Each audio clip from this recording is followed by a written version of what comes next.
Swastiastu, Namo Buddhaya, Salam Kebajikan. Kami dari kelompok 2 dengan tema Wawasan Nusantara dengan judul video. Selamat menyaksikan.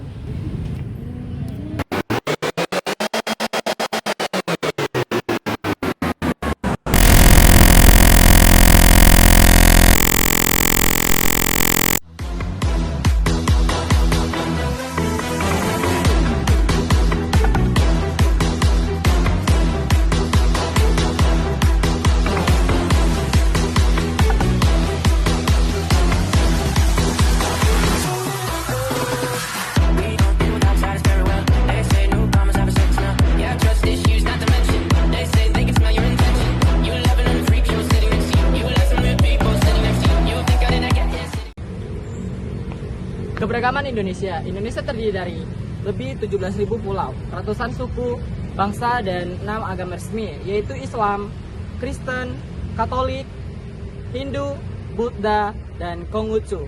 Ini menjadikan Indonesia negara yang sangat beragam. Maka, toleransi adalah kunci utama menjadi persatuan. Toleransi sudah tertanam dalam Pancasila pada sila pertama dan ketiga yang berbunyi Ketuhanan Yang Maha Esa dan Persatuan Indonesia.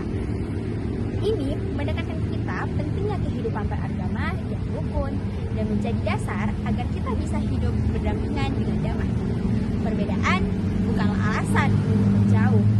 Justru dari perbedaan ini kita bisa belajar dan tumbuh bersama. Bentuk toleransi dalam kehidupan sehari-hari. Toleransi bisa terlihat dalam kehidupan sehari-hari, seperti saling menghormati di hari raya, menjaga ucapan, dan tidak memaksakan keyakinan kepada orang lain. Toleransi bisa dimulai dari hal sederhana, seperti menghormati ibadah, menjaga perkataan, dan mendengarkan pendapat orang lain. Namun, tantangan dari berita hoax, ujaran kebencian, dan sikap fanatisme dapat merusak kerukunan.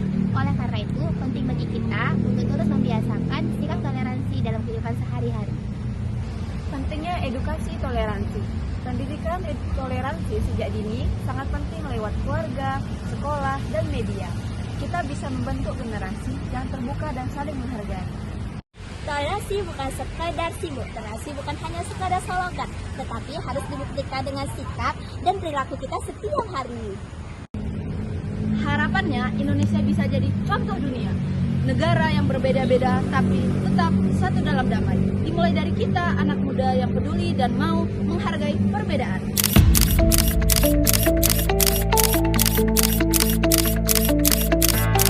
Dalam laporan tahunannya, Setara Institut memandang bahwa permasalahan intoleransi terjadi karena tidak adanya regulasi ataupun aturan yang jelas dalam kehidupan bernegara seputar kebebasan beragama.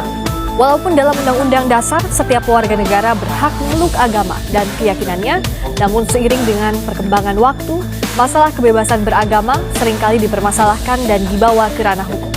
Informasi lain, kasus intoleransi di tanah air ternyata masih terjadi.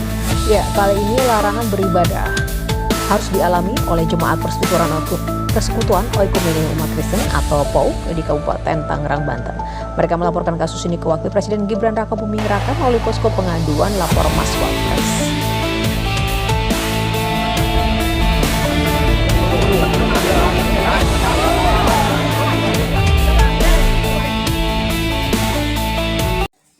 Intoleransi dalam beragama di Indonesia. Pengertian intoleransi beragama. Yang pertama, intoleransi beragama adalah sikap tidak menghormati atau tidak menerima perbedaan keyakinan atau agama orang lain. Yang kedua, dapat berupa diskriminasi, pelarangan ibadah, ujaran kebencian, hingga kekerasan. Yang ketiga, bertentangan dengan semangat Bhinneka Tunggal Ika. Landasan konstitusional kebebasan beragama.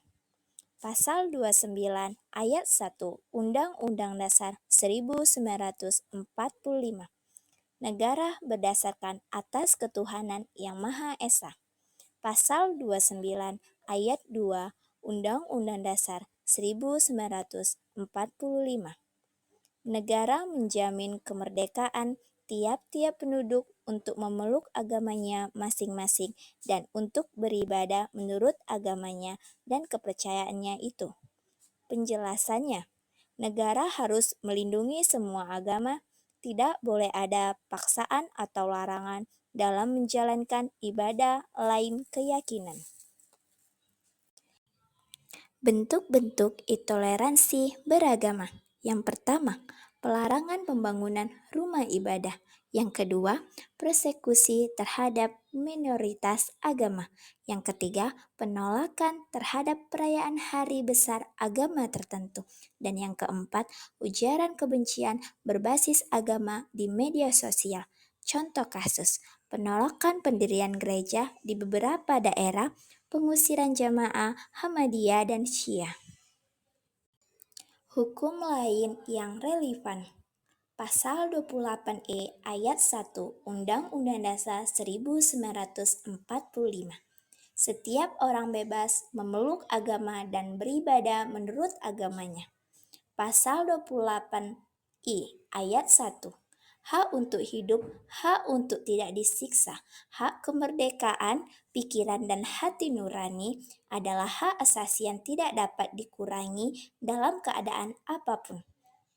Undang-Undang Nomor 39 Tahun 1999 tentang HAM, Pasal 22 menjamin kebebasan beragama dan beribadah.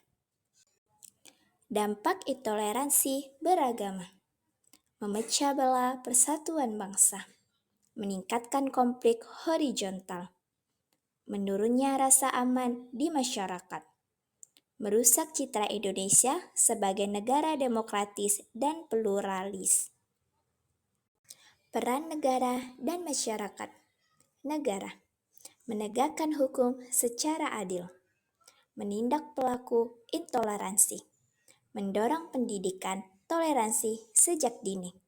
Masyarakat menghargai perbedaan keyakinan, menyularkan toleransi di ruang publik dan media sosial, menolak ujaran kebencian. Upaya pencegahan intoleransi. Yang pertama, pendidikan karakter dan multikulturalisme. Yang kedua, dialog antar umat beragama. Yang ketiga, peran tokoh agama dan tokoh masyarakat. Dan yang keempat, pengawasan dan penindakan terhadap pelanggaran oleh aparat. Berikut adalah diagram fishbone yang kami gunakan untuk membahas kasus intoleransi dalam agama. Masalah utama berada di kepala ikan dan untuk akar permasalahannya berada di duri-duri ikan. Dari masalah intoleransi dalam agama yang kami bahas, ada 6 kategori akar permasalahannya, yaitu dari sudut keluarga, pendidikan, pemahaman agama, lingkungan sosial, media dan informasi, serta politik dan kebijakan publik. Baiklah, mari kita bahas satu persatu. Untuk kategori akar permasalahan pertama adalah keluarga. Pada kategori ini dibagi menjadi 3 bagian. Yang pertama adalah orang tua mewariskan pandangan intoleran. Yang kedua, pendidikan agama yang sempit di rumah. Yang ketiga, kurangnya diskusi terbuka tentang keberagaman dalam beragama. Kategori akar permasalahan selanjutnya adalah pendidikan. Pada kategori ini ada 3 bagian, yaitu yang pertama, minimnya kurikulum multikultural. Yang kedua, kurangnya pendidikan toleransi sejak dini. Yang ketiga, sumber belajar hanya dari satu perspektif. Kategori berikutnya adalah pemahaman agama. Pada kategori ini ada 3 bagian, yaitu yang pertama, kurangnya dialog antar umat beragama. Yang kedua, sikap fanatik buta terhadap ajaran tertentu. Yang ketiga, tafsir keagamaan yang eksklusif. Kategori berikutnya adalah lingkungan sosial. Pada kategori ini ada 3 bagian, yaitu yang pertama, adanya stigma terhadap ajaran agama tertentu.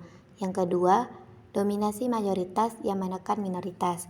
Yang ketiga, pembiasaan sikap eksklusif dalam komunitas. Kategori berikutnya adalah media dan informasi. Pada kategori ini ada 3 bagian, yaitu yang pertama, penyebaran ujaran kebencian di media sosial. Yang kedua, hoaks keagamaan. Dan yang ketiga, berita agama yang provokatif. Kategori terakhir dalam akar permasalahan intoleransi dalam agama yaitu politik dan kebijakan publik. Pada kategori ini ada 3 bagian, yaitu yang pertama, politisasi agama dalam berkampanye. Yang kedua, kurangnya perlindungan hukum terhadap minoritas. Yang ketiga, kebijakan diskriminatif berbasis agama.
Epi kenal sama orang sana nggak? Oh, kenal. Emang kenapa?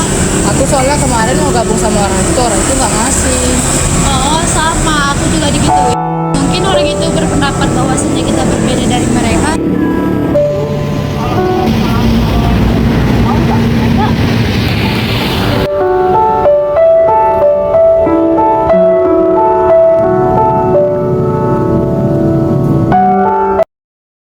Mau nanya dong.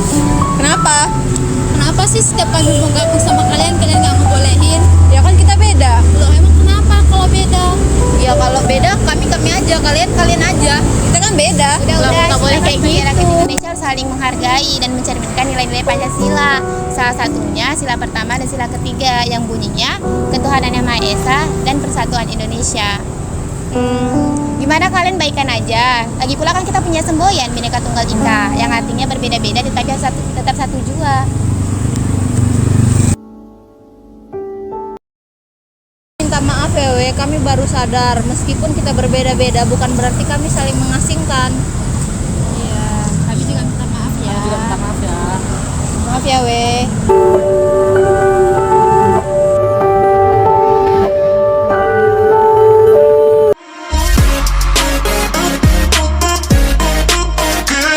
Kesimpulannya, drama ini mengangkat persoalan intoleransi yang menjadi akar konflik perpecahan di masyarakat.